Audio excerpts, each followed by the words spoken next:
ரொம்ப கிளியரா தெரியுது. S&P ஈக்குவல் வெயிட் இண்டெக்ஸும் நல்லா பண்ணிட்டு இருக்கு. டவ் நல்லா பண்ணிட்டு இருக்கு. ஆனா S&Pயும் நாஸ்டாக்கும் கீழ விழுந்துட்டு இருக்கு. இது எக்ஸ்பெக்டட் லைன்ஸ் தான். அதே சமயத்துல இந்தியால FIIs வித்துட்டு இருக்காங்க. DIIs வாங்கிட்டு இருக்காங்க. இது 2ம் நம்மளுக்கு கிளியரா ட்ரெண்ட் தெரியுது. அடுத்தது தங்கம் வந்து ஃபியூச்சர்ஸ் மார்க்கெட்ல 2550 தாண்டிட்டு கொஞ்சம் கரெக்டா இருக்கு. ஸ்பாட் மார்க்கெட்ல லைட்டா கரெக்டா இருந்தது. இன்னைக்கு நான் சிங்கப்பூர்ல இருக்கிறதுனால எனக்கு up to data gold market இந்தியால என்னன்னு தெரியல. பட் ரூ. 5 ரூ. 10 இந்த சைடு அந்த சைடு இருக்குமே தவிர பெரிய டிஃபரன்ஸ் இருக்காது. ஸோ ஓவராலா இதான் செய்தி. அடுத்தது இப்ப மார்க்கெட் கொண்டாடி முடிச்சிருச்சு. இப்ப 18th வரைக்கும் வெயிட் பண்ணும். மேலேயும் கீழயும் போகும். இப்ப மாதிரி இந்த மார்க்கெட்ல நீங்க ஸ்பெசிபிக் ஸ்டாக்ஸ் தான் நீங்க பார்க்க முடியும். என்னெல்லாம் ஸ்பெசிபிக் ஸ்டாக்ஸ் இருக்குங்கிறத பார்க்க முடியும். டாடா மோட்டார் டிவிஆர்ல உங்களுக்கு 2 டாக்ஸ் வரும். உங்களுக்கு வந்து நீங்க ஒரு 300 ஸ்டாக் மேல வச்சிருந்தீங்கன்னா டிவிடெண்ட் டிஸ்ட்ரிபியூஷன் டாக்ஸ்ல அடிபடும். இன்ஃபேக்ட் 200 டாக்ஸுக்கு மேலே அடிபடும். உங்களுக்கு டாடா மோட்டார்ஸ்ல இருந்து ஒரு கால்குலேஷன் ஷீட் வரும். உங்களுக்கு எவ்வளவு ஸ்டாக் குறையிறதுன்னு அந்த ஸ்டாக் வந்து டிவிடெண்ட் டிஸ்ட்ரிபியூஷன் டாக்ஸ். அதை நீங்க திரும்பி வாங்கிக்கலாம். உங்களுக்கு சந்தேகம் இருந்தா டாடா மோட்டார்ஸோட இன்வெஸ்டர் ஹெல்ப்லைனுக்கு நீங்க எழுதலாம். அந்த டாக்ஸ் உங்களுக்கு டிடக்ஷன் சர்டிஃபிகேட் கொடுத்துருவாங்க. உங்க இன்கம் டாக்ஸ் பேமெண்ட்ல நீங்க அட்ஜஸ்ட் பண்ணிக்கலாம். இன்னொரு டாக்ஸும் வரும் இயர் எண்ட்ல. உங்களுக்கு வந்து லாங் டர்ம் கேபிட்டல் கெயின்ஸ் வரும். இந்த லாங் டர்ம் கேபிட்டல் கெயின்ஸ் வந்து இந்த ப்ராஃபிட் அண்ட் லாஸை யூஸ் பண்றதுனால உங்களுக்கு வந்து டிவிடெண்ட் டிஸ்ட்ரிபியூஷன் டாக்ஸ், ப்ராஃபிட்டை டிஸ்ட்ரிபியூட் பண்றதுனால நீங்க லாபம் சம்பாதிக்கிறதுனால உங்களுக்கு long term capital gains tax வரும். டிபெண்டிங் உங்கள்கிட்ட எவ்வளவு ஸ்டாக் இருக்கோ அதுக்கு ஈக்குவலா உங்களுக்கு அது மாறும். ஹோப்ஃபுல்லி டாடா மோட்டார்ஸ் மெயில் அனுப்புவாங்க. அப்படி மெயில் அனுப்பலைன்னா நீங்க கேட்டீங்கன்னா உங்களுக்கு அனுப்புவாங்க. தயவு செஞ்சு 200 ஷேர்ஸுக்கு மேல இருக்கிறவங்க மட்டும் மெயில் அனுப்புங்க. மற்றவங்க மெயில் அனுப்பாதீங்க. இது கிளியரா உங்கள்கிட்ட சொல்லணும்னு சொல்லிட்டேன். நேத்தோட அந்த டாடா கன்சியூமரோட ரைட்ஸ் இஷ்யூ உங்க ஷேர்லாம் டெபிட் ஆயிருக்கும் பணம். அது வந்து உங்களுக்கு கிரெடிட் வந்துடும். இது ரெண்டும் டாடா மோட்டார்ஸ்லயும் டாடா கன்சியூமர்லயும் நடந்த நியூஸோட டெவலப்மெண்ட். நம்மள வந்து பட்டாஸ் லிஸ்ட்ல இருக்கிற சில பேங்க் வந்து 52 வீக் லோவை நோக்கி வந்துட்டு இருக்கு. இன்னும் கரெக்ட் பண்ணா நீங்க கன்சிடர் பண்ணலாம். அது வந்து இண்டஸ்இண்ட் பேங்க். பட் இன்னும் கரெக்ட் ஆகும் நான் நினைக்கிறேன். கரெக்டாக ஆரம்பிச்சிருச்சா டிஃபன் காஃபி ரேஞ்சில் கன்சிடர் பண்ணலாம். ஒரேடியா வாங்கிட்டு ஐயோ குத்தறதே குறையறதேன்னு சொல்லாதீங்க. இது இண்டஸ்இண்ட் பேங்க் பத்தி நான் சொல்ல வேண்டிய நியூஸ். இதுல வந்து ஆப்பிள்ல ஒரு டெவலப்மெண்ட்.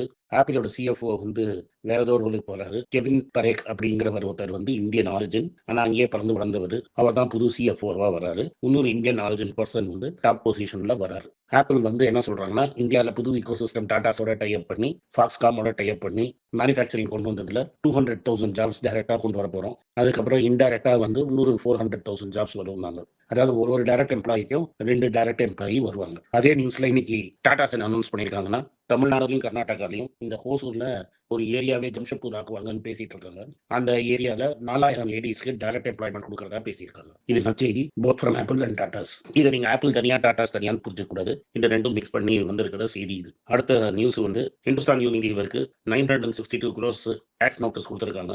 அதுல வந்து ஒரு சர்டன் போர்ஷன் வந்து இன்ட்ரெஸ்ட்டுக்காக வாங்கியிருக்காங்க. இந்த tax notice for change GST line வரல, இன்கம் டாக்ஸ் லைன் வந்திருக்கு. நீங்க TDS டிடக்ட் பண்ணல. கிளாக்ஸோட்டேந்து மால்டோவா ஹார்லிக்ஸ் இதெல்லாம் வாங்கினீங்களே அதுக்கு நீங்க வந்து TDS டிடக்ட் பண்ணிருக்கணும், நீங்க பண்ணல அப்படின்னு ஒரு கிளைம்.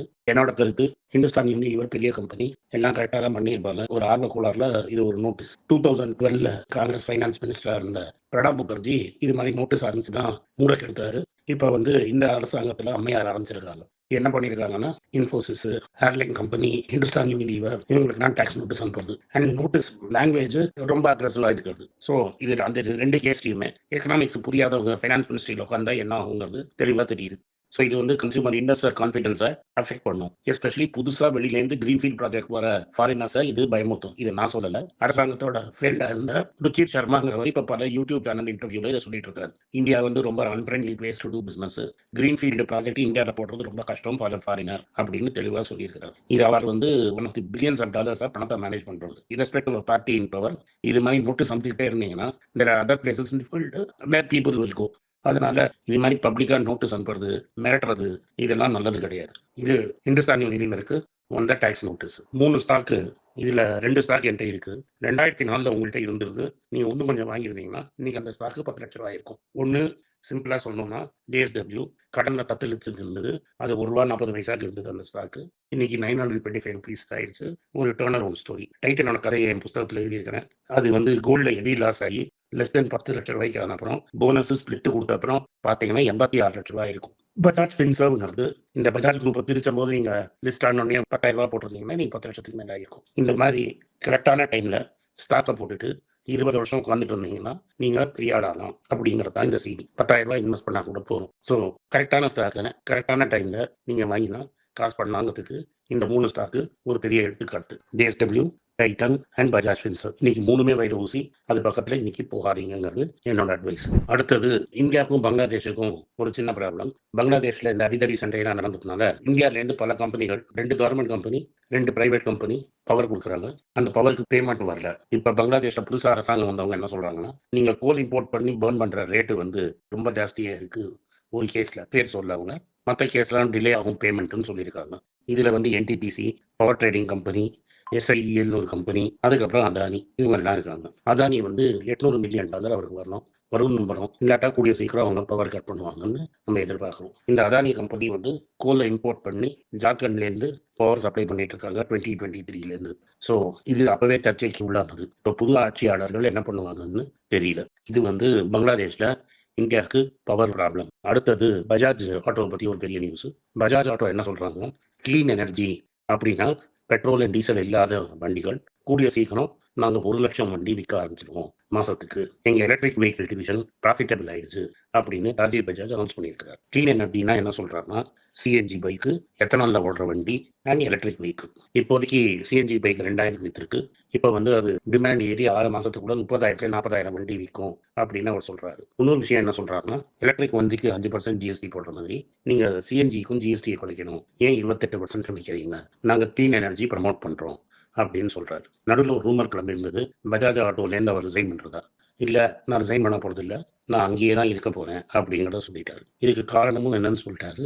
என்ஃபீல்ட்ல இருக்கிற சித்தார்த்தா லாலுக்கு என்னோட 10 வயசு கம்மி. அவர் நல்லா பண்ணிட்டு இருக்காரு. அதனால சொன்னேன், என் வயசு 58 ஆயிடுச்சு, அதனால நான் சொன்னேன் அப்படிங்கிறத அவர் சொல்லியிருக்கிறாரு. இது வந்து பஜாஜ் ஆட்டோல இருக்கிற செய்தி. அதே மாதிரி சில பெயின் கில்லர்ஸ், சில ஆன்டிபயோட்டிக்ஸ் இதெல்லாம் கவர்மெண்ட் ஆஃப் இந்தியா பேன் பண்ணியிருக்காங்க. நீங்க இது வந்து நம்மளோட ஸ்டாக்ஸ் அஃபெக்ட் பண்ணாது. நம்ம ஸ்டாக்ஸ் எல்லாமே மெயின்லி எக்ஸ்போர்ட் ட்ரஸ்ட்டு, எல்லாமே பிராண்டட் கம்பெனிஸ். பட் இது ஒரு 10 வருஷம் கழிச்சு ஒரு காம்ப்ரஹென்சிவ் லிஸ்ட்டை கவர்மெண்ட் ஆஃப் இந்தியா பேன் பண்ணியிருக்காங்க. சயின்டிஃபிக் ரீசன்ஸ்க்காக பேன் பண்ணியிருக்காங்க. கரெக்டான முடிவு இது. இதை வந்து நம்ம டெஃபினட்டாக பார்க்கணும். அதனால யாரோ ஏதோ சொன்னான்னு நீங்கள் ஃபார்மா கம்பெனி வாங்கினோம்னா கேர்ஃபுல்லாக இருந்துக்கோங்க. அடுத்தது ஹியூண்டாய் மட்டும் காசு எடுத்துகிட்டு போனால் போதாது. எல்ஜி எலக்ட்ரானிக்ஸும் என்ன சொல்கிறாங்க, நாங்கள் இந்தியாவில் ஸ்ட்ராங் ப்ரெசன்ஸ் இருக்குது, அதனால இந்தியாவில் நாங்களும் ஒரு இது லான்ச் பண்ண போகிறோம். இது ஐபிஓ. நாங்களும் ஒரு ப்ரீமியமில் பணத்தை எடுத்துகிட்டு போகிறோம். ஏன் வண்டி இவங்க தான் எடுத்துகிட்டு போகணும் ஹியூண்டாய் அப்படின்னு சொல்கிறாங்க. அதனால நம்ம 2 கொரியன் ஐபிஓ எதிர்பார்க்கலாம். இன்னைக்கு இதுதான் செய்தி. இந்த வீடியோ உங்களுக்கு பிடிச்சிருந்தா வீடியோ லைக் பண்ணுங்கள், எங்கள் சேனலை சப்ஸ்கிரைப் பண்ணுங்கள், பெல் நோட்டிஃபிகேஷன் தட்டுங்க. இந்த வீடியோவை